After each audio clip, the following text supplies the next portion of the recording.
আমি একটা লেখা পড়েছিলাম, লেখাটা ছিল একটা লোক রাতের বেলা সে মোবাইল দেখতেছে, মোবাইলের মধ্যে সে একটু খারাপ দৃশ্য দেখাচ্ছিল। এমন সময় মেয়ে গিয়ে ঘরে ঢুকলো, মেয়ে ঘরে ঢুকে দেখলো বাবা তার মোবাইলের মধ্যে খারাপ দৃশ্য দেখে। আছে কিনা এমন ছেলেরা, এমন আছে কিনা বলেন? এগুলির কারণেই তো জানা, এগুলির কারণেই তো জানা। দৃশ্য দেখছে, মেয়ে দেখে ফেললো। মেয়ে তখন বাবাকে বলল, বাবা তোমার লজ্জা লাগলো না? লজ্জা করে না? একটা শব্দ বলেছে, লজ্জা করে না বাবা, লজ্জা করে না বাবা। মেয়েটা ঘরে চলে গেল। সেই বাবা যন্ত্রণায় ভুগতে আরম্ভ করলো, আরে আমার মেয়ে দেখে ফেললো, আমার মেয়ে কি কথাটা বলেছে, লজ্জা করে না বাবা। মেয়েটা সহ্য করতে পারলো না।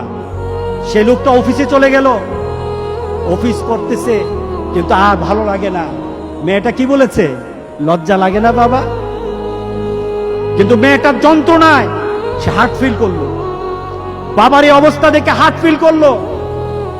মেয়েটা এরপরে মারা গেল। বাবা যখন বাড়িতে ফিরে আসলো, মেয়েটা বাবার মাথাটা নোয়া, লজ্জিত একটা মুখ।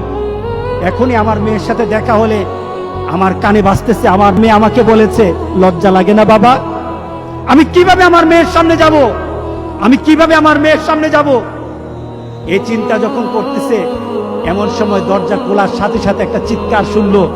স্ত্রী চিৎকার বলতেছে, আমার মেয়েটা মারা গেছে, আমার মেয়েটা মারা গেছে। বাবার কানে তখন বাজতেছিল রাতের কথা, লজ্জা লাগে না বাবা। তার দাফন হলো, তার জানাজার ব্যবস্থা হলো।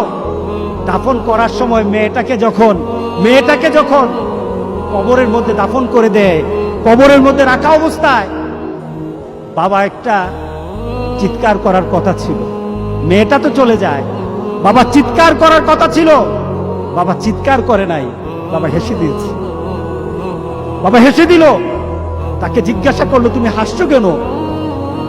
আমার মেয়েটা চলে গেছে, আমার কলিজার টুকরাটা চলে গেছে, কিন্তু আমার জীবনের মধ্যে একটা আঘাত দিয়ে পরিবর্তন করে গেছে। যেই নীতিতে আমি আমার চরিত্রকে নষ্ট করছি, আমার ঈমানকে নষ্ট করে দিতেছি, আমার মেয়েটা হারিয়ে ফেলেছি, কিন্তু আমি আমার আখিরাতকে বুঝে ফেলেছি, আমি আমার আখিরাতকে বুঝে ফেলেছি। আজকে সমাজের যারা প্রিভেন্টিভ করছেন না, আপনি চিন্তা করছেন আপনার মেয়েটা কিন্তু একদিন আপনার জন্য বিপদ হয়ে যাবে, আপনার জন্য বিপদ হয়ে যাবে।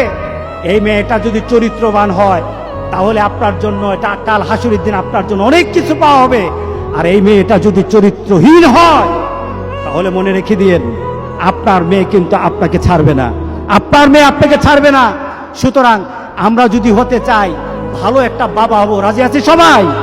এই দুশ্চরিত্র স্বভাব যার মধ্যে আছে, যেই বাবার মধ্যে দুশ্চরিত্র স্বভাব আছে, এই কারণেই মেয়েগুলি খারাপ হয়, ছেলেগুলি খারাপ হয়। বাবা নামাজ নাই, মেয়ের নামাজ নাই, মার নামাজ নাই, মেয়ের নামাজ নাই, ছেলের নামাজ নাই।